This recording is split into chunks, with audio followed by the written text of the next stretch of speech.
Welcome to One Man's Tracks. I'm back, baby! Woo! Out here in the beautiful woods.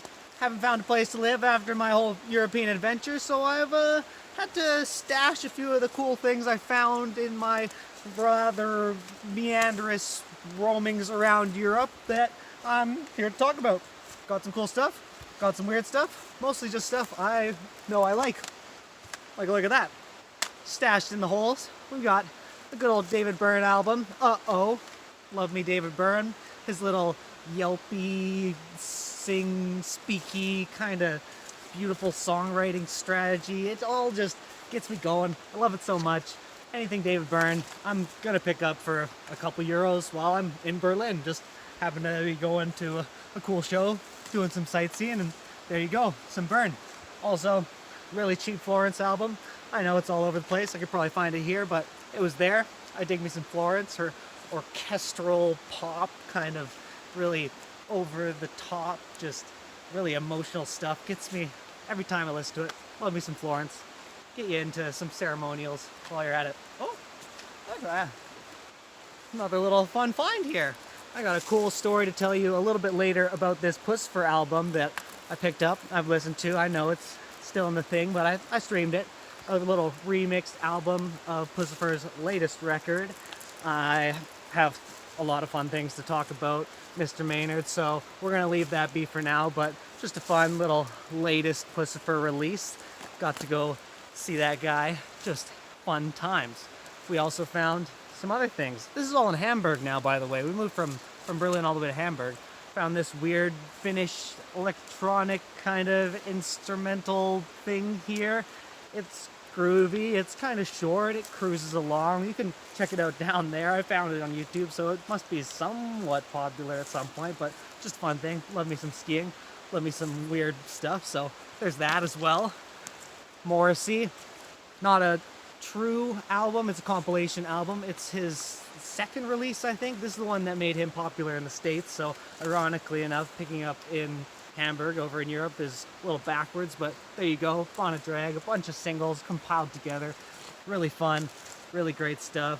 I know there's some questionable things when it comes to Morrissey as a person, but as a songwriter and a singer, oh, it's really touching British singer-songwriter magic that he does. So when you get more into Smiths later, Morrissey, it's a good way to introduce myself, work my way backwards. We got this Tune Yards, I Can Feel You Creep Into My Private Life. I discovered this album when it was released back in 2018, I believe, and just that opening track, Heart Attack, just gets me going every single time. I feel like this record finishes off really strong. It's just, I don't know, this, how would I describe this? This kind of jumpy, upbeat indie pop that kind of cruises you along. It's got some electronic stuff. It's got a little bit of everything in there. It's a lot of fun. Check out the Tune Yards. At least pump that first opening cut. Heart Attack, worth your time. There's some more CDs down here. What do you know? We got a Conor Oberst album. Couldn't help myself. The Bright Eyes Man himself. Upside Down Mountains. Very soft, really folky, and it's maybe not my favorite of his releases, but it's certainly something that I'm gonna put on when that mood comes along and I need some softer, more just like intimate stuff. And he's an amazing singer. I love his voice. I love what he does. Conor Oberst. We got Eels, another artist I've already talked about on this channel. Check out the review, I think over there, up in the corner. His third album, I believe. This is after Electroshock Blues, somewhere in between, somewhere around there. I think it's his third album, but either way, I love Mr. E. He's a phenomenal singer-songwriter as well. It goes right along with that Conor Oberst stuff, so if you're into that Oberst stuff, really check out this Mark Oliver Everett stuff. Eels is incredible as well. And another Hamburg pickup, Yellow. It's one of the last 90s of it's one of their last albums of the 90s that I haven't picked up quite until this point, so had to get some more 90s Yellow. I think I'm more into their 80s stuff, but I just haven't quite found it yet, and it's just a band I'm really curious about getting more into, so I've picked up a few, found another one, couldn't help myself. Yellow, Yellow, Yellow. Oh, look at this guy growing on a toadstool here. We got a Chemical Brothers release. This time all the way from Amsterdam, I believe. I was in Amsterdam. I can't help myself. I go to these kind of hip European cities. I have to look up vinyl stores, and that's kind of the interesting area to walk around when you're kind of touristing about and you want to get away from the mega touristy stuff, the bright and the big. You go, where do the vinyl shops go? That's where the hipsters live. Go in, find myself a Chemical Brothers album for relatively cheap, I guess. One I don't have yet. I love basically, I think, all of their albums, so if I don't have it and I want it, we're getting it. It's got the Salmon Dance on it. It's their best worst song, so I don't know what else to say about that. A lot of great tracks, a lot of fun. Love Chemical Brothers, love Hand in the Car. Just gotta have them all. Another artist that you might gotta have them all of. One of the first albums I've ever reviewed was by Massive Attack, but now I've got Protection. I've got the dub remix version of this by Mad Professor as well, no Protection, so I had to kind of complete the set. We got Protection here. One of their best songs that they ever put out is that opening title track. It's a blessing. So, love me Massive Attack. Such cool, just interesting music every time. Something interesting, but kind of low-key.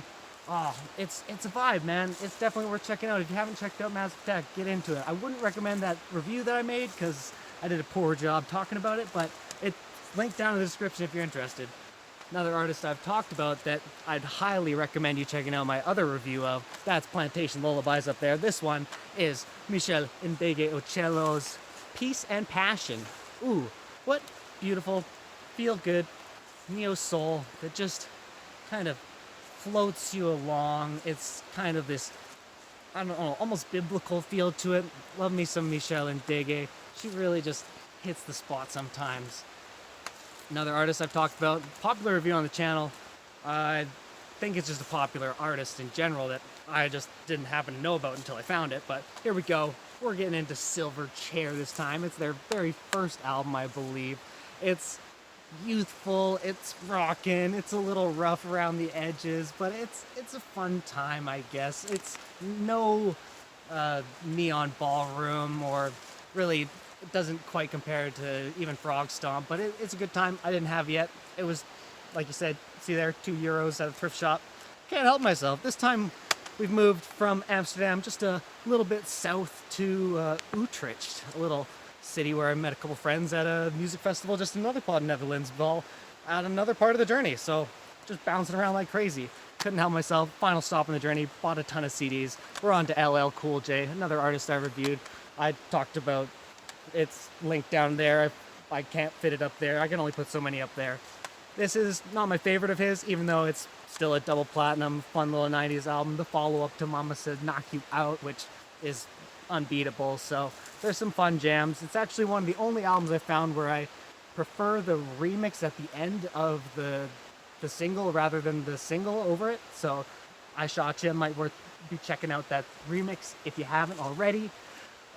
So many CDs, so many artists I've already talked about, but that's why I had to get more. I love these artists, so they're all worth checking out. I've got reviews linked down in the description. I got them up there if I got space. This is Stoosh, Skunkanetsy. I've talked about another one of their albums right around Christmas time because they had a Jesus song and I couldn't help but link it all together. This is another phenomenal record. It's a lot of good times.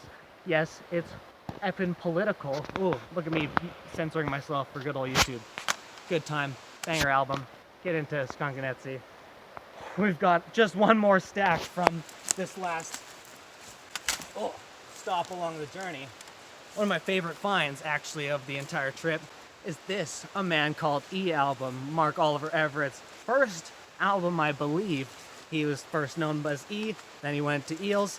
This album is a lot of good.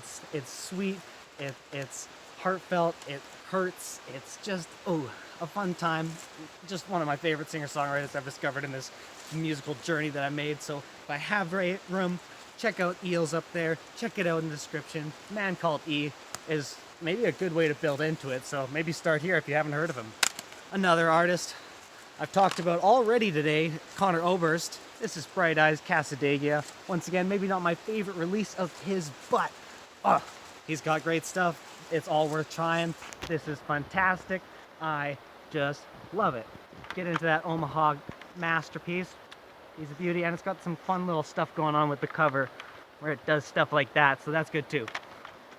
We got Pulp, another artist I just want to get into, some Brit rock. This is, I think, their 90s breakthrough after a bunch of albums previously in the 80s. I think they even formed in the 70s, but I guess classic British rock at this point, pop rock, a little bit of throwback disco style in it. It is very British feeling, but it's a good time. I think it's a good album. Their follow-up, can't remember what it's called, but was also great. And I found a cool hardcore compilation, New League of Hardcore. I think it came out in 2001. There's 3 or 4 bands on here, and I think it rocks. It's a good time. I don't find a lot of cool, heavier stuff, so if I can see it, I'll grab it. And last but not least, I just got the greatest hits of Blur, best of Blur, just because there's some bat bops, and I was there, and it's cheap, and that's thrift shops for you. So that is my journey in CDs, a little bit of European adventure in the compact disc format. I bumbled about. I couldn't help but carry around a bunch of these. I tried my best not to buy more, but you know, it's better than just hauling vinyl around or something crazy like that. What are you gonna do? I love it. There's the opportunity to go somewhere new and check out something completely different, and there's a cool selection there that I wouldn't have maybe found somewhere else. So can't help myself. Love secondhand CDs.